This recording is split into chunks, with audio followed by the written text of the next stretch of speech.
In this final episode on our mini-series about cutscenes, we are finally integrating our cutscene in with gameplay.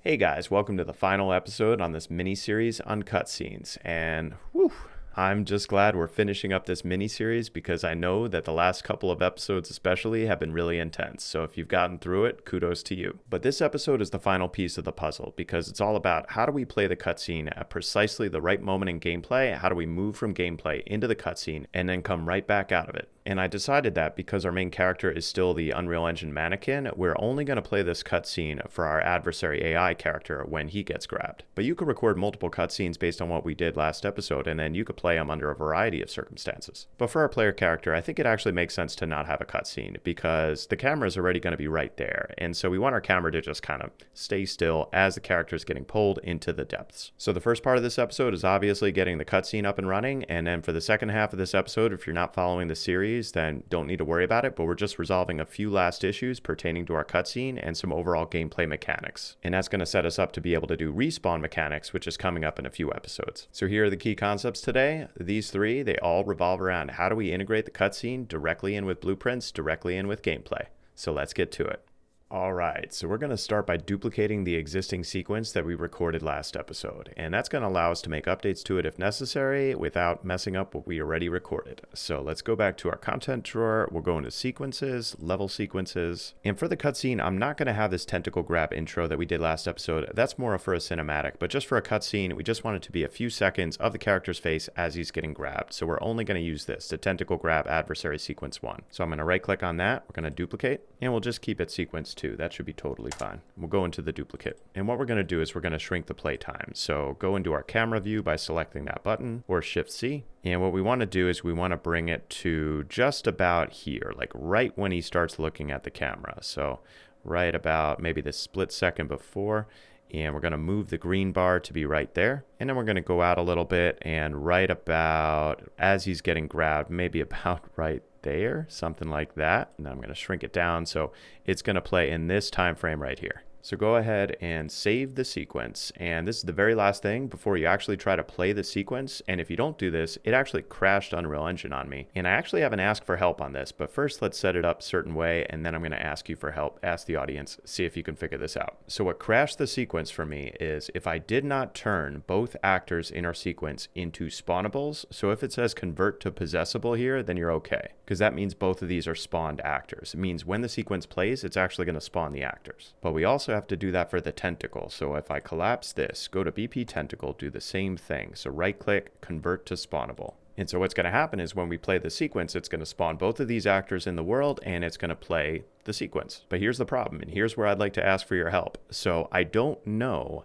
how to actually play the sequence with the adversary AI character that's in the world along with the tentacle that's actually in the world. I don't know if that's possible. I don't know if it's possible to actually like possess what's already in the world, even though those weren't the original actors that were recorded with this sequence. And the reason that that's important is let's say we end up having multiple types of AI characters and we want the cutscene to reflect whichever type of character, whichever character is being grabbed at that moment in time. We don't always want the cutscene to be this particular guy, right? We want to have one cutscene play where all the bones and all the constraints are in the right place, but the character himself could be changed. And so I think that's the idea of using a possessable. But like I said, I was not able to get that to work. So if you have any ideas, if you try it out, please let me know in the comments below.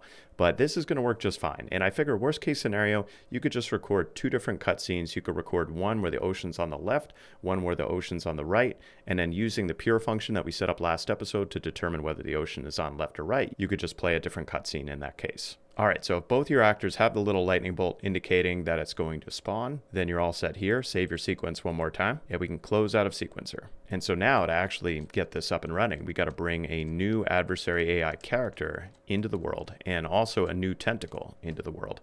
So let's do that. So back to content, core, AI, adversary AI character here, not too deep. And then same for the tentacle. So if I go back to content, characters, tentacle, BP tentacle, move it way out into the deep and down. Doesn't matter which way it's rotated because we already figured that out. All right, so we're just going to test play real quick, make sure everything works. We got our numbers incrementing there. So far, so good. Will he be summoned? Yep. All right, looking good. So now we have to set up playing the actual sequence. So let's do that. So back in our content drawer, I'm going to go into the ABP tentacle here. This is what's going to trigger it. And if I scroll out on our event graph, so we have a few different events that we set up, target awareness, and this is going to be triggered on the grab character. So we want our cutscene to play when it grabs the character. So I'm going to take our fade out. I'm going to move that down, make a little bit more space. And the first thing I'm going to do, I'm going to come to the right of attach component to component, and we are going to cast from our tentacle target. So first I got to get our tentacle character reference, and I have to get from that our tentacle target. And from this, we are going to cast to BP adversary AI character. And the reason I'm doing it that way is because this is going to determine whether or not the character that's being grabbed, the tentacle target, whether or not that's the adversary AI character or our main character. Because if the cast fails, then it's our main character and it's not going to do anything. And that's exactly what we want. So if the cast succeeds, we know it's our adversary AI, and then we're going to play the cutscene. So from the top pin here, we can create level sequence player, and we can select the level sequence that we just duplicated. So that was tentacle grab adversary sequence 2. Come over to the right a little bit, and then from the return value here, we can say play the sequence, play. And the other thing I'm going to do, I don't know if this is required, but I saw it elsewhere, is from the return value, we're going to get duration. I suspect that this is good practice, so get duration and then convert our duration from qualified frame time to seconds, and that's the number of frames over to seconds.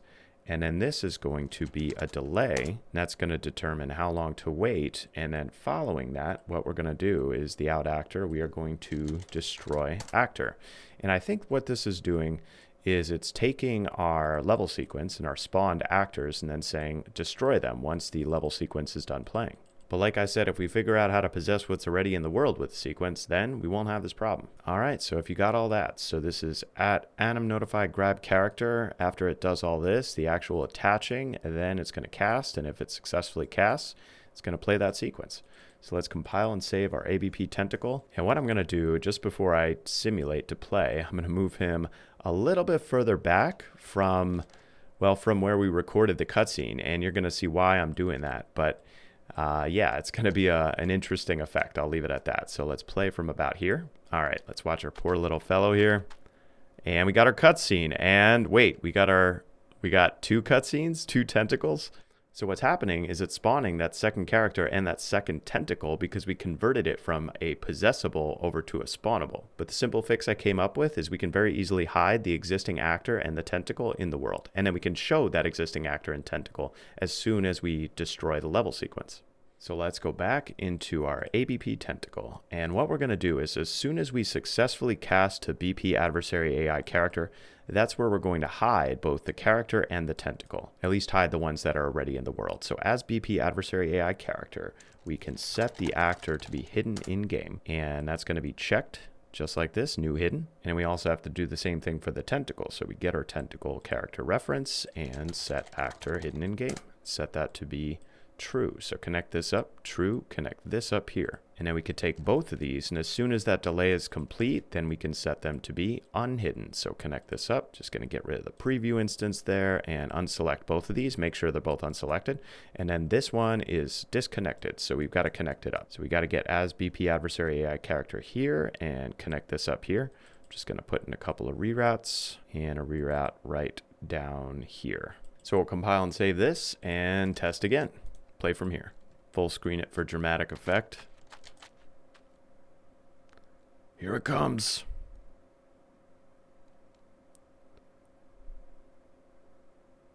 Pretty good. And it pulls him into the deep. So that's it. That's it, guys, for these 5 episodes on cutscenes. All it took was, like 3.5 hours of episodes? But in all seriousness, if you made it to this point, kudos to you. We took the hard way around, because most tutorials, it's like 15 minutes, here's how to make a cutscene. And we did the heavy lifting, blueprint logic, all the stuff we needed up front.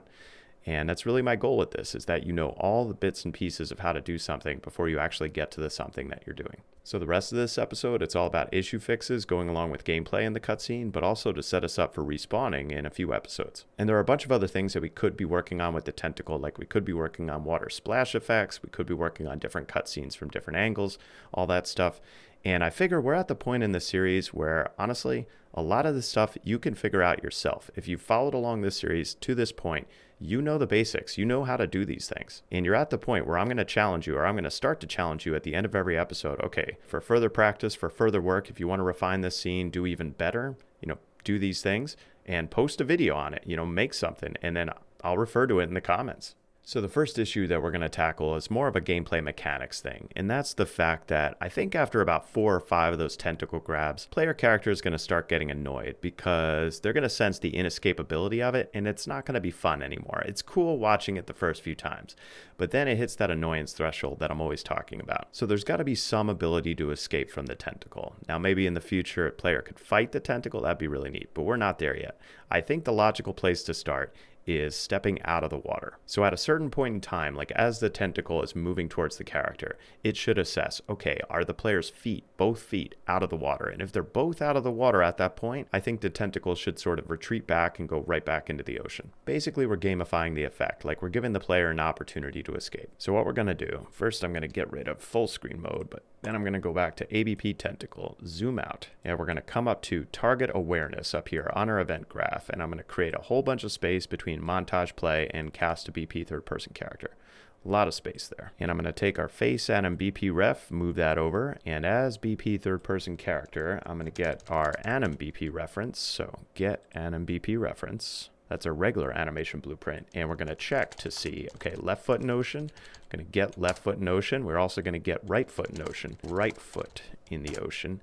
And we're going to check to see, are both feet out of the ocean? So is the left foot in the ocean, or is the right foot in the ocean? So if this is true, that either one of them is in the ocean, then it's going to go ahead and do its thing. It's going to be grabbed. And actually, I didn't need that much space, so move these over a little bit, and I'm going to take this reroute, move that in, move this in right about there, and then all this, move that in here. But if the left foot and the right foot are not in the ocean, this is false, then we want to transition the tentacle back to idle position. But we want to do that smoothly. So the first thing we can do if this is false is I'm going to start with our tentacle character reference. And then we're going to get a reference to the timeline that we set up 3 episodes ago. So it's tentacle movement attack forward is what I called it. So get that. And if you don't know what this is, let's go back to our tentacle, BP tentacle. I'll show you that really quick. On the event graph, it's this right here, tentacle movement attack forward. So we're getting a reference to that. And what we're going to do is we're going to stop that. So we don't want to play that timeline. We don't want to move forward any further because the character's feet are out of the water and it's not going to be grabbed. And then following stopping playing that timeline, what we're going to do is fade out. So anim notify fade out. We're going to call this right here, and that's going to call this down here, and it's going to play this timeline from the start. Tentacle movement withdrawal backward. So we'll compile and save this, but there's something else I want to do, and that is in the ABP tentacle anim graph. And actually the grabbing state machine, let's go into that. So we need to transition from tentacle grab 1 back to idle tentacle when that fade out occurs. And so in the fade out, let me just show you that. So if I go back to the event graph, the fade out anim notify here, we're setting the animation to play to 0. And what that's going to do on the grabbing state machine, well, it's not going to do anything because we don't have any rules transitioning back to idle if this goes back to 0. And so that's what we need. We need to take an arrow and drag it here to the side. And we go into that transition rule. We could say if the animation to play, get animation to play, if that equals to 0. And what I noticed, I don't know if it's going to do this now, but let's see. So if I hover over it, it says animation to play equals nothing. And I don't know if that's going to actually break it, but what I found to work is I just changed this to 1 and then compile and saved, and then I changed it over to 0 again and compile and save, and then magically, mystically, if we go back to, I'm all over the place here, if we go back to our grabbing state machine, then ta-da, equals 0, and we're good. So we could do the same thing with tentacle grab 2. Drag over an arrow, and I'm going to go back into this one. I'll copy both of these back to grabbing, over to this, and then paste, and we'll connect this up here. Compile and save there. So then we'll go back to grabbing because there's one other thing I want to do. Each of these transition rules, I want it to very slowly go back into the idle position. So you don't want the tentacle suddenly going, I shouldn't say very slowly, but let's say relatively slowly. So let's do about 2 seconds back to the idle position.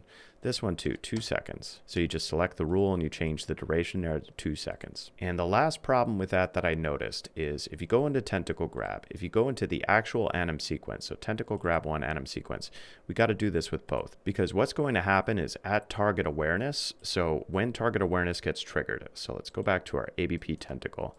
And so target awareness here, it's going to assess, are both feet out of the ocean? And then if they are, this is going to get triggered, which is then going to switch it out of this animation. But it's going to take 2 seconds to switch it out of this animation, which is not enough time for it to not trigger grab character and fade out. So it's going to do weird things. And the way we fix that is we have to tell our grab character and fade out to trigger only if a certain threshold is met of this animation. Because in that 2-second period where it's transitioning from one animation to the other, technically it's playing both animations, but it's playing them at a fraction. I don't really understand how it's merging the 2 animations, but it's doing fancy math behind the scenes.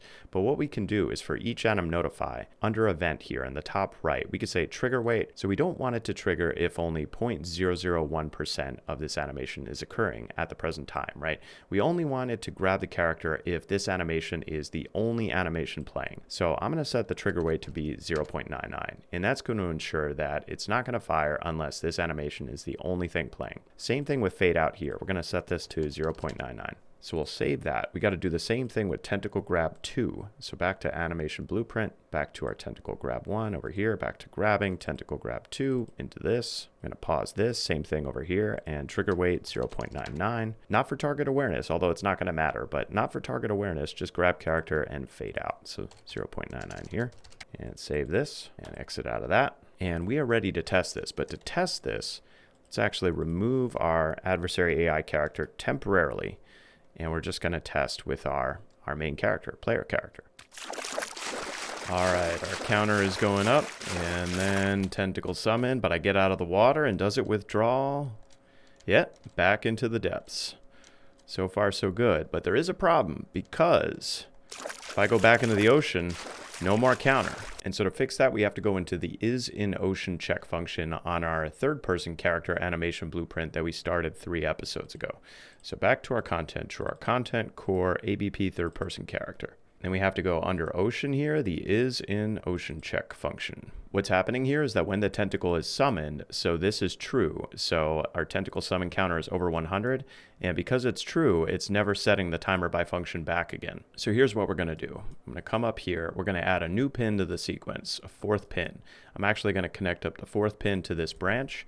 I'm going to hold Alt, disconnect this pin, zoom out, move all this down a little bit. We're going to take our set timer by function down here, and we're going to hook this up to our 3rd pin. We're going to hook this up. Well, actually, I got to make some more space. Zoom this down because this is always going to get set. So 3rd pin is going to be hooked up right here. And then we can come down here and we can delete out these because we got them in the 3rd pin and straighten these out. Move these in a little bit. And the last thing we need to do is we need to pause this timer when the tentacle is actually summoned. Because if the tentacle is summoned, we don't want that counter to continuously go up. Because then if the character goes back into the water, it's still going to be above 100.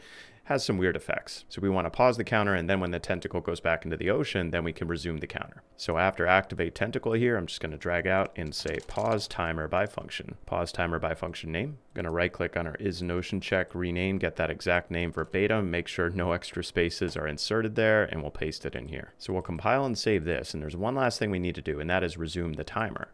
So for that, I'm actually going to do that back on BP tentacle here in our event graph, because the very last thing that's happening on our tentacle in the event graph is this is playing, this timeline withdrawal backward, and then when it's finished, that's when I'm actually going to reset that timer. But the other thing I noticed is that if we don't reset the tentacle summon counter, then it'll still be, if not at 100, very close to 100. So that first footstep back into the water, it's going to summon the tentacle again. So what I found to be the best effect is setting that counter to be about 50. And that's not so high such that 1 or 2 footsteps is going to summon the tentacle again, but it's not so low such that the tentacle forgets that you were just in the water a little while ago. So from here, we're going to cast to BP third person character because we got to get a reference to our tentacle target. So tentacle target, cast to BP third person character, connect up finished, just like that. And from the third person character, we need to get our anim BP. And the reason we need to do that is because our tentacle summon counter is on the anim BP. So we need to set our tentacle summon counter only if this cast succeeds.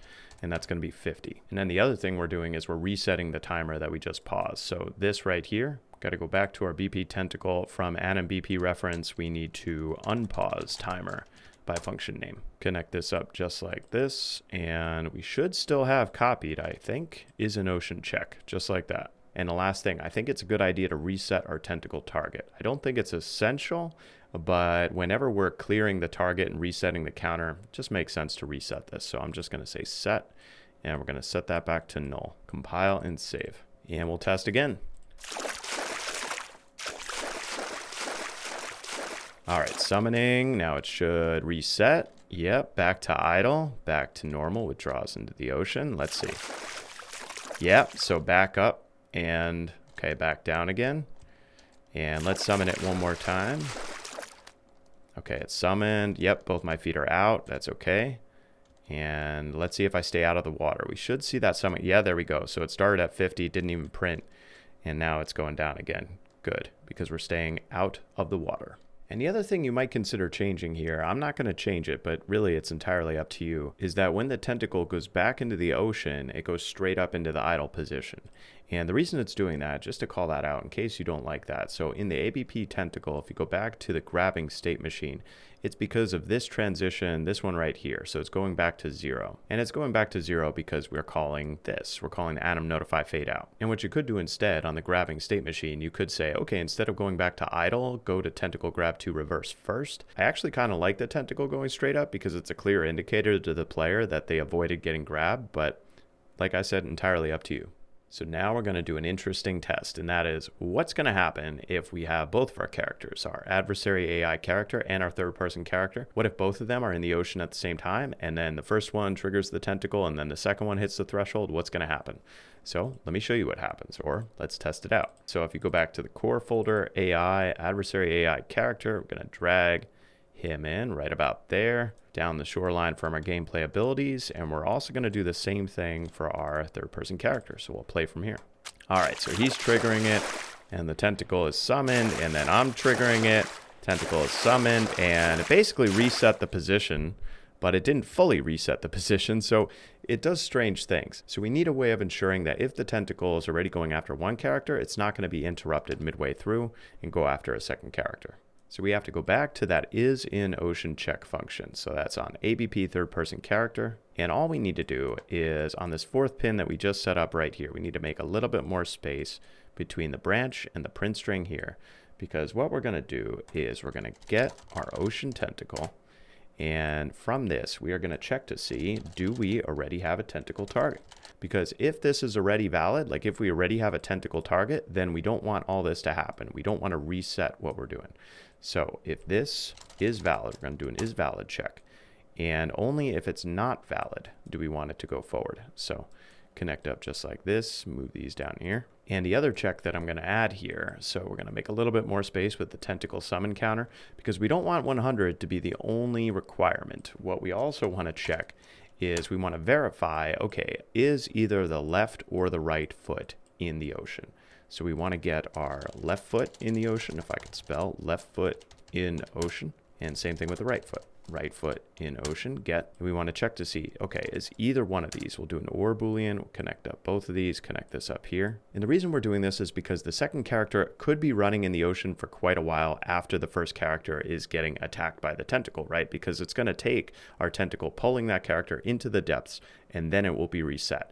And this counter could be going up, up, up during that time because our second character could be walking in the ocean. And so if that character then leaves the ocean before the tentacle gets reset and is stepping on land, this counter is still going to be above 100, even if they're stepping on land. And I don't want the tentacle to come after them if they're completely out of the ocean. It just wouldn't make sense.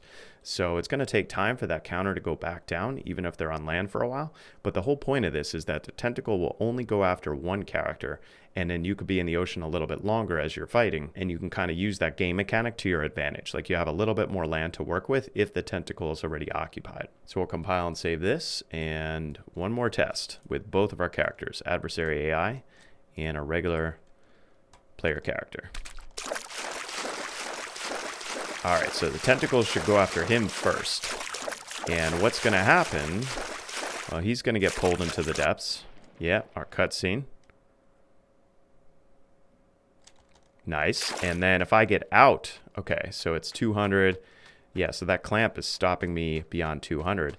And this way, the tentacle is not coming after me. But our next problem is the fact that, well, we're not destroying our character. But we're not going to worry about that until we get to respawn mechanics. So just some really quick cleanup to finish out the episode. So let's go back into our ABP third person character.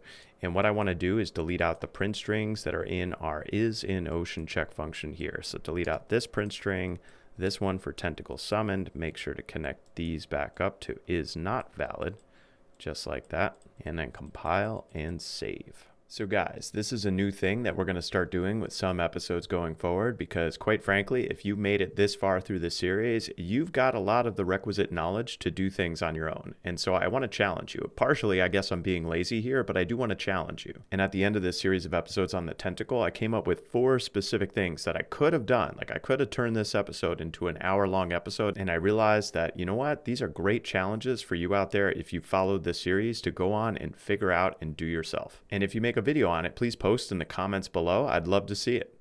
So that concludes our episode for today. And I know I keep talking about respawn mechanics, and we're going to get there very shortly. We're going to get there, but I want to take a really quick detour before we get there. And that is, I want to take all of our input action mappings that we have from 5.0 from throughout this series, and I want to convert them over to enhanced input. So we've got our enhanced input for look, our enhanced input for moving, but we also have enhanced input for jumping, enhanced input for walk run, quiet crouching, camera mouse wheel zoom. All of the major actions we've set up in this series, we're moving over to enhanced input, finally coming into the modern era, 5.1 and beyond. So I hope to see you there next episode.